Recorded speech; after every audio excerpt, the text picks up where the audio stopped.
Well, what can you say about the beard? How about a career high in points? And as good as we've seen in the Garden. You want to talk about center stage on 7th Avenue?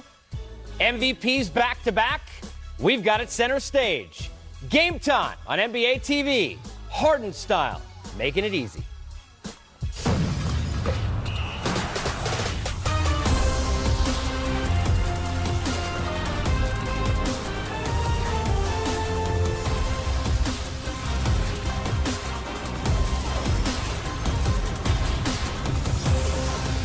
We try and bring you groundbreaking information open every show, so here it is for tonight. James Harden is good at the game of basketball. Welcome on set. It is our Wednesday night show here on Game Time. We are live. Casey Stern, Steve Smith, Ryan Hollins, Smitty, Holly. Can we outdo what we've already done? The answer is, what would Marv say? Yes, we can, and we did. He spent a lot of time at the Garden, and James Harden spent a couple of hours, and it was more than enough to put up 60-plus. It looked like it would be an 80-point kind of a night. 20 straight games of 30-plus points coming in, guys. Is that good? Cook. That's okay. Cook. Manuel Mudiay, you can keep your hand up as long as you want. Not going to matter. I mean, you see guys. Ntilikina, good defender. Nope, I love it, Casey and Ryan. People are saying, you got to push him right. No, you got to keep him left. They're saying, come on, man. Kevin Knox, 19 years old. Holly, come on. He in the league, right? Yeah, I get it. Okay. Okay. Good for him. He's playing chess. Everybody else is playing checkers, man. He's just reading your feet. And when you know you can hit a step-back three, like your game opens up off a step-back three, there's not much you can do. Final seconds of the half. Harden misses the shot. Put back at the buzzer. 36 points. The rest of the Rockets had 22. No matter what. The Knicks had 20. You got big games, but when you're doing the Garden. Still in the Garden. That's right. And you're still giving it to the Garden. Harden, 51, and you know this, one thing about the Garden, I've seen a ton of games there, they start to appreciate you. On the other side, they really, look, they root for their Knicks, but all of a sudden you put together a night, they pay attention. Lonzo Trier trying to keep the Knicks in it, puts them down 3. I love that Free throw kid. 2. Wasn't drafted yet, but you can see the talent he has, and he has earned himself a way in the NBA and a contract. Oh, my. Mitchell Robinson has not seen that move before. Harden licking the lips, he knew there was more, but the Knicks were still in a down 4. Trier at the line, sinks the free throw. Gordon tries to inbound to P.J. Tucker. Watch this. What? PJ! He was trying to get Harden a triple-double. That's not a steal, PJ. Hashtag ballhead cooties. Lead 1, Trier. What a move inside off glass. Lay down. Beauty. Jacking the fool, PJ Tucker. Ooh, And this is under rim. that's a nice That move. might be a top 10 candidate. Yeah. Definitely in the top 5. Ensuing possession, Eric Gordon had 20 in the game, uncovered. You might want to, well, one of you guys should. Nope. No Okay. wonder on that, man. Don't play to play. Play It's basketball. crazy now, Ryan. You can't go under when guys are 35 feet out. Watch this. Facts. Inbound, steal. He thirsty. I'm disappointed in him on that play call at the end. I'm not giving Vonleh the ball going toward the three-point line. You mean the play wasn't Vonleh? Just go take it to the rack from beyond the arc? I'm just saying, you got to have a counter. Well, the thing is, you want to catch the ball tight on that elbow and it worse on the three-point line, so now you're in the scoring area. Dude, let me tell you something. We could sit there and talk about who it's against or what. When you sit there and play and you've got 21 games in a row with 30-plus, you put 61. I don't care if it's rookie level against a 9-year-old on 2K. You do it with the big boys. James Harden looking for that second straight MVP. It's clearly not a limit, and let's be fair. Defense, not necessary if you could just score every time up and down the floor. Top 5 single-game scorers at MSG since '68. Melo, 62. You want to talk about opposing players? Boom, right there. And sandwiched he and Kobe are between Melo and the great Bernard King. And Jordan, by the way, had a few of those at the Garden as well. Smitty, we always talk about this. You talk about this, right? First game, I believe, if I'm correct, right? Was your first game at the Garden, or am I wrong with that? My first game was against the Knicks, but it was Against the Miami. Knicks. But I will say, let's go, Casey. Once I was talking about it, it's always you're measured about how you play in the Garden. Even back when I started playing before that, it's the electricity of the fans, it's the knowledge of the fan, it's the passion we talked about, Ryan. And then give James Harden credit. You know what guys have done, no matter what. People say you don't look at stats. You know what Kobe did when he came into the Garden. You know what Mike did. And he is on a tear. The one thing I love about James Harden is there's some great players. He loves to play. The reason why I say that, he plays just as hard, does the same thing in the Drew League. Yep. He is playing Drew League basketball in the He NBA. does. And this is no disrespect to the NBA. He loves the game. You don't see a guy with his stature going and playing in the summertime the way he plays. And that's why it's showing right now how much he loves to play. He's the best left-handed scorer I've ever seen. And look, we had PJ Tucker here on with us on Arena Link on GameTime a couple weeks ago. He said, look, this is the first guy in, the last guy out. Sometimes it's overused, but that's our best player and the MVP, and he's working. It's hard to imagine a guy after last season could get better. Has he actually gotten better, or are we just watching more of the same?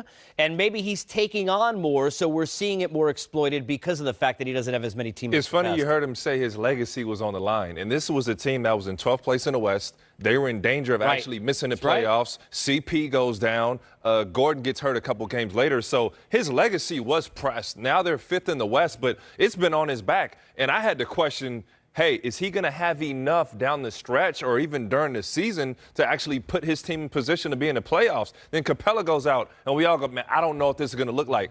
Boom, 62 in the Garden. How many 30 straight plus games? So his legacy was on the line. It was there, and he's responded much more than even anybody could have expected. Casey, I want to say thank you, Ryan. Thank you, Sam Presti, for not kidding, because it seems like he's always a good player. It seems like that was the boost. And that was that little jab, because he wanted to be in OKC from my understanding. Yeah. He is taking his level. I'm not a third option now to Russell Westbrook and KD. He's taking his level game to another level. So I want to thank Sam Preston and OKC because we're getting a chance to see. With Smitty, too, we talked about this earlier. Defensively, he's a capable guy, and he has defended better. What have you heard James Harden in the post-conference talking about, yeah, we had to defend. When we defended, things happen. He doesn't have that luxury anymore. So you got to give even more respect to a guy who gets a big-time steal at the end of the game after scoring 60 points. Most guys who score 60, they're taking a night off and letting P.J. Tucker and those other guys, but he was riding the fold of things. The other thing is, look, has at times been questioned for whether it's with the talking or how he presents himself, maybe not being a leader, all the postseason stuff, and he's going to need to obviously have that huge postseason where maybe he has that moment where he takes everyone on his back. But isn't leadership giving more effort and showing that in the face of adversity, you're the example? Because I don't know about you guys. I know people at home are. You're watching as these guys drop, him play harder, more effort on defense. Take more time on the court, have to take more shots clearly, but that is leadership, right? It is, and if you're around a guy like that, seeing what he's doing night in, night out, this is a guy who's going through double teams, getting to the line, he's getting bumped. You can't be out of shape being able to play this way because it will catch up to you. This is showing you what he's doing when he's away from us, the television. He is putting in even more work with his body. James Harden scores. You don't do this 20, some games consecutive of 30 21. points? 21 now. 21, yeah. This is something that's unique. You can score the basketball, but you usually have one of those nights when you're off. And to me, the first thing that goes, Ryan, is your legs. Yep. Look at his free throw percentage. Still high, 22 or 25 tonight. I hope they let him sit down on a chair when he got back into the locker room. Here's more from Harden after this great performance. You know, I wanted to be aggressive tonight like I've been this entire season. And, you know, I'm just happy we came away with the win. Like, every game isn't going to be perfect. Some nights we're going to shoot the ball great. Some we aren't. But as a team, we got to be able to fight and consistently have our defense on pace. And tonight there were some ups and downs. But like you said, with the absences with those guys, wins are all that matters. Is it special for you to tie the opponent's record here at Madison Square Garden for scoring? Yeah. This is one of the historical buildings in a sport that we have. Obviously, the fans are one of the best that we have in this league, and so it's pretty cool to come out here and just put them on a show for them. At this point in the season, what do you need to work on as a team to move up? We have to get healthy. That's the most important thing. We get healthy and we'll move forward from there. But obviously, Clint is out a little bit longer, but Chris will be back very soon. And as long as we can get healthy and catch a rhythm, everything else will be great. When you raised your arms after the final dunk, was it over just finally securing the win? Yeah, for sure. We let the game slip away 3 times. And we've seen that we've been allowing that to happen these last few games. And when we have opportunities to close games out, we have to do it. You know, the mental mistakes, we weren't focused, and we give them opportunities, give them hope, at the end of the game. When you were asked yesterday about a Garden moment, will this do? Yeah.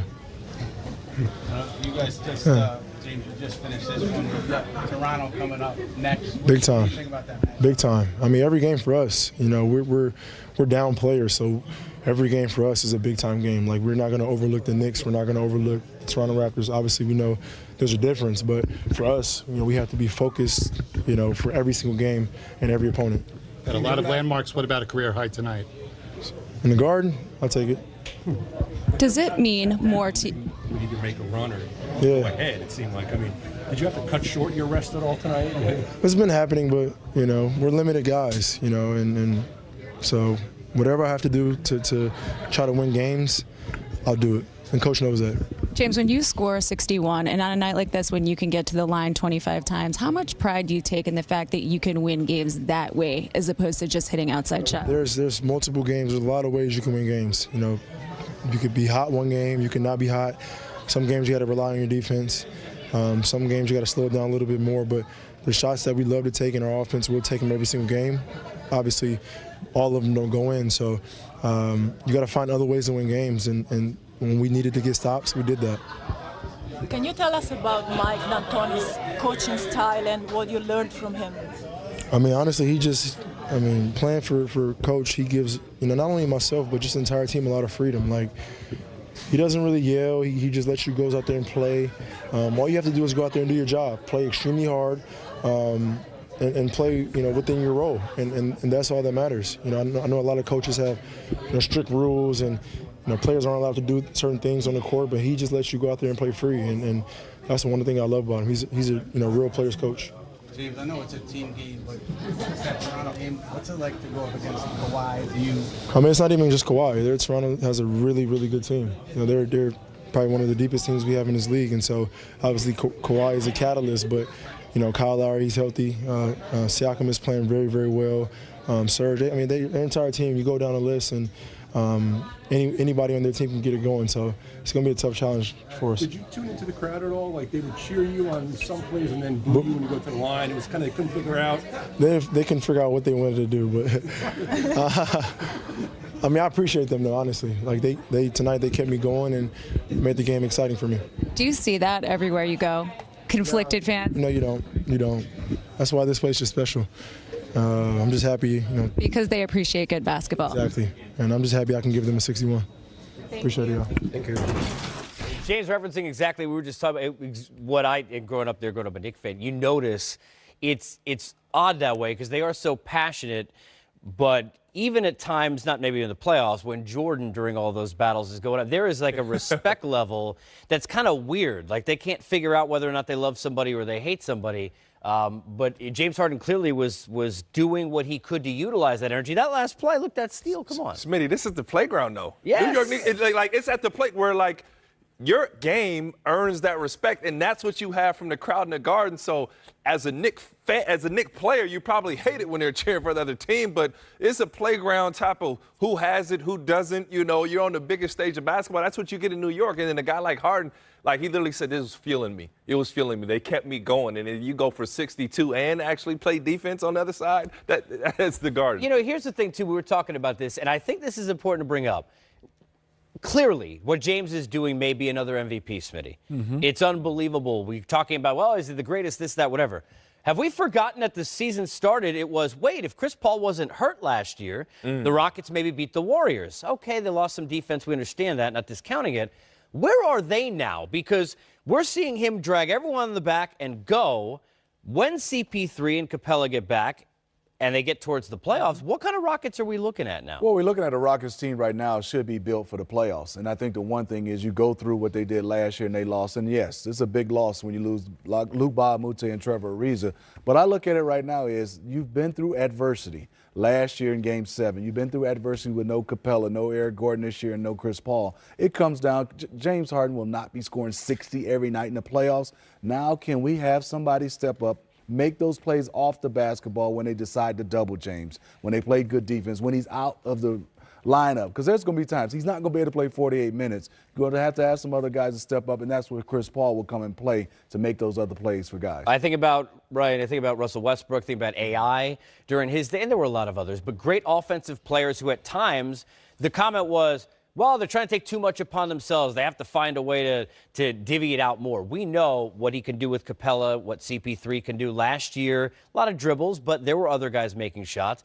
How does this version of Harden now tone it down when these guys come back, considering the fact they're winning games the way he's playing? See, the thing that people don't appreciate about James is that he plays winning basketball, and how he's willing to go out and get you 20 assists if you sag off all night long, or if you throw a double team or you play a traditional coverage in the pick and roll, he's throwing that thing up to Capella time and time again. What do I mean by traditional coverage? Playing a drop coverage with your big, and now James is baiting you, and you got to pick your poison. He's either shooting the layup or he's throwing it up to Capella. He'll hit that corner skip time and time again. That's why they're playing winning basketball. You see guys like Gary Clark, James Ennis, Gerald Green knocking down corner threes. Now they are going to get tested even more with Chris Paul out. Obviously, Gordon is back to help. You saw it against the Lakers. The Lakers threw a junk defense out. They said, P.J. Tucker, go get 20. Okay, James Ennis, go get 20 points and see if you guys beat us. And the Lakers were up big. Philadelphia has success with it. And you're going to see teams that actually have the personnel starting to wear James down. And a lot of teams with younger defenders or don't have enough, because you got, Smitty, you know it, you got to have 2 and 3, 3 and 4 defenders to actually guard them. They can't get physical with him. You got a young team like the Knicks, they don't know how to guard him without getting whistled for a foul. But if you're a Philadelphia, as you brought up earlier, we were talking about a Corey Brewer or a guy that's long and rangy you can throw on him. That's going to start to wear down James. But for the regular season, I just don't see it being a problem. You know, for me, is you always had great players. In my era with Michael Jordan. But the one thing you look at is you see their numbers. And the first thing I did when we weren't playing against Michael is go to the other guys. And that's when you start to see the Scottie Pippen with 22 points, 11 rebounds, 4 steals. It's not to 50. It's not to 40. Didn't need it. He didn't need it. But that's where you start to see, wow, this team is built more than just their superstar. And like tonight, Eric Gordon having 20, that's huge. You can get 20 points on a guy who had 38 attempts from the field, 25 attempts on the free throw line, and you can still come up with 20. That's showing you where these other guys are going to be needed to win basketball games and ultimately to win a championship. That's why it's scary watching the duo of George and Westbrook right now, right? Either one could take over the game and the other one could take over the game at the same time. Nobody taking over our game like Ryan Hollins.